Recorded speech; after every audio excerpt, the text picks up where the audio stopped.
लेते सर। नमस्कार दोस्तों, सावी की सवारी के सेट से मैं हाजिर हूँ आप लोगों के सामने, हिमेश डालमिया उर्फ पंकज भाटिया।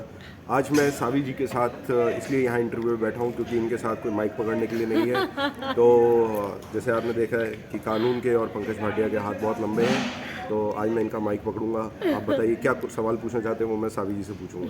आपको जो मन में तो पूछिए, आज आप इंटरव्यू कीजिए। अच्छा, आज आपका ये आपके रंग, आपके तेवर बदल कुछ रहे हैं। बहुत ज़्यादा बदल रहे हैं। तेवर नहीं बोलूँगा, आपका जो व्यवहार है वो बहुत ज़्यादा बदल रहा है, बहुत ज़्यादा मीठा हो रहा है। जैसे ये आम का सीज़न है, पहले कच्ची कैरी होती है, फिर वो एकदम मीठा आम बन जाता है, अल्फांसो बन जाता है। तो आजकल आप बहुत चमक रही हैं, मतलब नज़र ऐसा भी होती है तो घूमकर ऐसा हो जाती है। तो ऐसा इसका क्या, इस चेंज का क्या वो है, राज। राज क्या है? इस चेंज का राज है हमारी बुआ दादी। वो ऐसे ख्यालात की हैं कि उनके सामने साड़ी ना पहनो तो बड़ी दिक्कत। तो साड़ी, सुहागन की सारी निशानियाँ, चूड़ा हो, अपना सिंदूर हो, मंगलसूत्र हो, तो ये सब करना होता है। और उससे ज़्यादा बीवी का घर रहना ज़रूरी होता है। और आपको तो पता है मैं घर छोड़ के जा चुकी हूँ, लेकिन इसीलिए हम ये ढोंग कर रहे हैं उनके सामने, तो एकदम जेन्युइन लगे, इसीलिए ये सब। हाँ, वैसे आप खुद अपनी पर्सनल लाइफ के अंदर इंडियन वैल्यूज़ का कितना ध्यान रखती होंगी वैसे। लेकिन हम लोग क्या है कि जब कैजुअल्स पहनते तो अल्टीमेटली कैजुअल्स में ही निकल जाते बहुत दूर तक। जब कोई फंक्शन होता है या कोई बड़े डिपार्टमेंट में हमें जाना होता है, तभी हमारे जो फॉर्मल क्लोज होते हैं, जैसे इनकम टैक्स डिपार्टमेंट में जब जाना होता है या नारकोटिक्स ब्यूरो में जाना होता है, तभी लोग इंडियन फॉर्मल्स पहनते हैं। तो आपकी अपनी जो वार्डरोब है, तो ऐसे उसमें इस तरह के सलवार सूट टाइप के या साड़ियाँ वाड़ियाँ टाइप के कितने कपड़े हैं वैसे? है ज़्यादा नहीं, जितने वेस्टर्न है उतने ज़्यादा नहीं है। लेकिन आपको यकीन नहीं होगा, लेकिन आज मैंने एक सलवार सूट ही पहनी। मैं पहन कर ही आई हूँ, इंडियन। और क्या बहुत बात। टाइम बाद 3-4 दिनों से मेरा मन कर रहा है, तो मैं वही निकाल के वही पहन कर आई। क्या बात। क्या फ़र्क क्या रहता है कैजुअल कपड़ों में और जो इंडियन क्लोथ्स है उसमें? क्या क्या ऐसा मेजर डिफरेंस क्या रहता है? डिफरेंस थोड़ा कंफर्ट का होता है, और मेरे ख्याल से कंफर्ट ना थोड़ा मेंटल ज़्यादा है। क्योंकि ऐसा नहीं है, अगर बचपन से सूट पहनते आते तो कंफर्टेबल उसमें होते। अब क्या है, बचपन से जीन्स पहनी, टॉप पहना, तो उसमें ज़्यादा कंफर्टेबल है। तो अब ये पहनते हैं तो इसमें थोड़ा अजीब लग रहा होता है। साड़ी पहन रहे हैं थोड़े दिन से, तो थकावट ज़्यादा हो रही है, 1 घंटा ज़्यादा सोना पड़ता है, तो इसलिए। क्योंकि साड़ी को मेरे को लगता है संभालना भी बहुत पड़ता है। आपके जो ब्लाउज पेटीकोट जिस नाप के सिले होते हैं, उसी में आपको अपने फिगर को मेंटेन करना पड़ता है। बिल्कुल। हम लोगों को भी ऐसे ही है यार, हमारे घर में कोई शादी आ जाए ना, बहुत ज़्यादा तकलीफ होती है। सूट वूट सब पुराने साइज़ के सिले हुए हैं, तो वापस अपने पुराने साइज़ के अंदर आना पड़ता है। अच्छा, मुझे ऐसा लगता है कि जो इंडियन कपड़े होते हैं ना, बड़े हवादार होते हैं। मतलब ये जो मैंने फंक्शन के लिए पहने हुए हैं, ये नहीं। वैसे हम लोग जो कुर्ता वगैरह पहनते हैं, तो या पैजामे पहनते हैं, धोती पहनते हैं, वो बड़े हवादार होते हैं। कैजुअल के अंदर ना हम लोग फंस जाते हैं, ऐसा अटक जाते हैं। मतलब जैसे जीन्स पहन ली, जीन्स अगर हो तो हाँ। हाँ, उसके अंदर अटक जाते हैं। तो जैसे आपको मैंने मोस्टली जब समृद्धि सेट पर आती है, तो मैंने मोस्टली इनको जिम के कपड़ों में देखा है। तो मैं इनसे ये पूछना चाहूँगा कि आप कितना को वर्कआउट करती हैं आप? मतलब जैसे आपके कपड़े होते हैं and the kind of body you have, you look like a hardcore gym going person. तो आप कैसी हैं एक्चुअल लाइफ में? मैं जिम तो नहीं जाती हूँ, लेकिन मैं ट्राई करती हूँ कि मैं थोड़ा फिजिकल एक्टिविटी कर लूँ।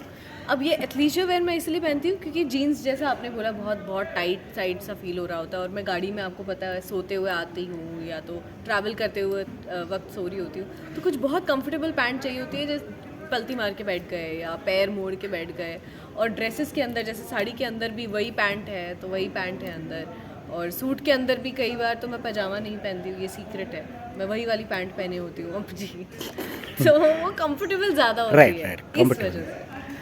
अच्छा, मैंने लड़कियों को देखा है कि चेंज करने का आलस होता है या पता नहीं क्या होता है, वो साड़ी, मतलब जीन्स, साड़ी के नीचे से जीन्स होती दिख रही है होती और है। जीन्स के ऊपर ही Sneaker। वो टक इन कर ली जाती है। तो आप भी ऐसा शॉर्टकट करती हैं? ये वाला शॉर्टकट तो मैंने नहीं किया, लेकिन कई बार जब लहंगा या साड़ी बहुत लंबी हो और बहुत, मतलब हील्स पहन पहन के पूरे दिन बहुत दिक्कत होती है, बहुत दिक्कत है लड़की बनना, तो मैं क्या करती हूँ, स्नीकर्स पहन लेती हूँ, यानी स्पोर्ट्स शूज़ नीचे पहन लेती हूँ। फिर आप भगाओ लहंगे में कहीं पे भी, बताओ क्या करना है, बिंदास। एकदम बिंदास। आप कितना कंफर्टेबल थे इंडियन में? क्या क्या पहनते हैं बताओ, इनके तो बहुत मैं प्लान। इंडियन में, मेरे पास गिन के यार 2-3 कुर्ते हैं, वो भी इसलिए क्योंकि कभी कभार ऑडिशन में पहनना पड़ता है, और होली दिवाली जैसा आपको बताया मैंने फंक्शंस में मेरे पास, और 4-5 पजामे हैं जो कि शादी के टाइम पे ख़रीदे गए थे, वही है। और सूट बोल लो तो सूट आई थिंक 2 या 3 सूट होंगे, एक ग्रे है, एक ब्लैक है और एक कैजुअल का है। और बाकी कुछ टी शर्ट्स हैं। बहुत टाइम हो गया एक्चुअली मैंने कपड़े ही नहीं खरीदे। आपने ये सवाल पूछा तो मुझे याद आया, लेकिन हम लोगों को ना कपड़े, एक्टर्स के कपड़े ज़्यादा ख़राब नहीं होते हैं। उसकी दिक्कत क्या है कि छुट्टी वाले दिन हम लोग रहते हैं घर पे, अभी तो सारे ऑडिशंस वगैरह भी घर से हो गए हैं, तो बाहर कहीं जाना नहीं पड़ता। और उसके ऊपर की चीज़ ये है कि हम लोग जब हमारे जो अपने कपड़े हैं वो हम लोग सिर्फ ट्रैवलिंग के टाइम पे ही पहनते हैं। सेट पर आते ही हमें सेट के कपड़े पहनने पड़ते हैं, डिफरेंट कपड़े पहनने पड़ते हैं। तो अपने कपड़े मुझे लगता है स्टॉक करके रखना बहुत बड़ी बेवकूफ़ी है एक एक्टर के लिए। आपको कोलैब करने चाहिए, बड़े बड़े डिज़ाइनर से आपके लिंक्स होने चाहिए, या कैसे भी डिज़ाइनर्स हो जो आपको कपड़े दे सकें, क्योंकि एक कपड़ा आप कितने एक इवेंट पे पहन लोगे, 2 इवेंट पे पहन लोगे मैक्सिमम, ऑल्टरनेट इवेंट पे तो वैसे भी नहीं पहन सकते। तो मुझे लगता है बहुत ज़्यादा कपड़े इकट्ठे करने की ज़रूरत नहीं है। और वैसे भी सस्टेनेबिलिटी के रहते चलते मुझे लगता है हम अगर कोलैब करें या वन टाइम अगर हमें पहनना हो तो हम रेंट कर लें या उसे ले लें तो वो ज़्यादा अच्छा है वन टाइम के लिए, इंस्टेड ऑफ ख़रीदना। क्योंकि फास्ट फैशन बहुत ज़्यादा पोल्यूशन क्रिएट करता है अगर आप इसके बारे में देखेंगे तो ये बहुत सारी होर्डिंग करना, जैसे बहुत सारे कपड़े खरीद लेना, उसमें से हम पहनते वही 10-12 हैं जो हमारे फेवरेट है। तो इसकी जगह अगर हम ऐसे कोलैब करें, ये सारी चीज़ें करें तो ये पोल्यूशन जो है ये कम हो सकता है। ये मैसेज बहुत अच्छा है। Coming back to the show, अच्छा मुझे आप एक चीज़ बताइए, जैसे अभी जब बुआ दादी आई हैं तो आपको क्या लगता है वो नित्यम का जो गुस्सा है, जो इतना उसका अकड़ूपन है, उसको शांत करा पाएंगे? आपको वापस इस घर में वो प्लेस करा पाएंगे? आपको क्या, आपका इंट्यूशन क्या है इसके बारे में? पता नहीं वो कुछ करा पाएंगे या नहीं। इनफैक्ट मुझे लग रहा है उनको मेरी सच्चाई पता लगेगी तो वो नित्यम के साथ टीम बना के मुझे पहले घर से बाहर निकालेंगी, बोलेंगी रिक्शा वाली को घर से बाहर फेंक दो। अरे कमाऊ लड़की है, कमाऊ लड़की को कौन बाहर करता है घर से? कमाऊ लड़की है, लेकिन उनका एक ऐसा आ चुका है पॉइंट ऑफ व्यू जहाँ उन्होंने बोला है कि लड़की हो, रिक्शा चलाती हो तो तुम्हें अपना घर बार देखना चाहिए। तुम एक औरत का फ़र्ज़ यही होता है अपने परिवार को देखना, उसका ध्यान रखना। तभी भी सावी कहती है कि अगर हाँ बिल्कुल ये सब करना चाहिए, लेकिन इसके साथ ही अगर हम 4 पैसे भी कमा लें तो ये तो अच्छा ही है ना। लेकिन वो कहती हैं कि नहीं, मुझे तो नहीं लगता, एक औरत को घर पे ही रहना चाहिए।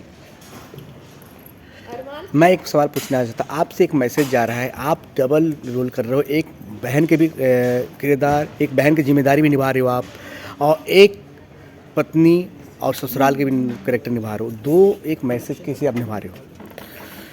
बहुत मुश्किल होता है, और स्पेशली मुश्किल तब जब एक रोल जो है वो झूठा निभा रहे हैं। लेकिन मतलब जैसे इस घर की बहू का जो रोल है वो पूरा का पूरा एक नाटक है, क्योंकि अब मैं इस घर की बहू करीबन नहीं हूँ।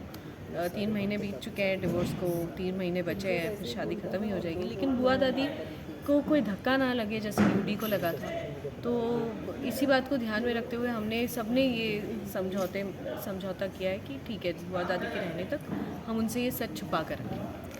आपके बताइए सर, आपके लाइफ में भी बहुत सारे भूचाल आने वाले हैं, बहुत सारे आंधी तूफान आने वाले हैं, हो सकते हैं आप टेंशन में क्या करें? डिम्पी, अरे मेरे तो भैया दोनों हाथ में लड्डू है और मुंह के अंदर काजू कतली है। मेरे तो ऐसी कुछ आगे जाके हालत होने वाली है। तो बुआ दादी ने आते ही बोल दिया था तेरी जो पहली बीवी है उसको बुला, ये कर वो कर, और ऊपर से देख रहे डिम्पी डार्लिंग भी आ रही है अभी। तो मैं तो हाँ मेरे तो मजे है भाई, मेरे तो मजे है।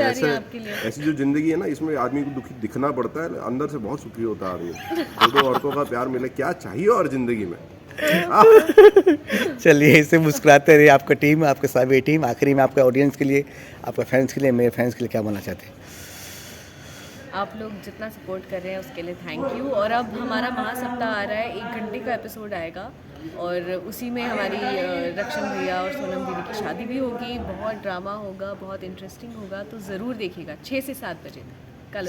हाँ यार, देखते रहिए। आपके प्यार और सपोर्ट जो आप हम लोगों को इतना इंस्टाग्राम पर देते हो या बाकी सोशल साइट्स पे आप देते हो, उस प्यार और सपोर्ट की अब हमें ज़रूरत है, बहुत बहुत बहुत ज़्यादा ज़रूरत है।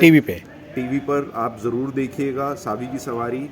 अभी जो हमारे 6 से 7 बजे के 1-1 घंटे के एपिसोड आ रहे हैं, 24 तारीख से 2 तारीख तक कंटिन्यूसली चलेंगे।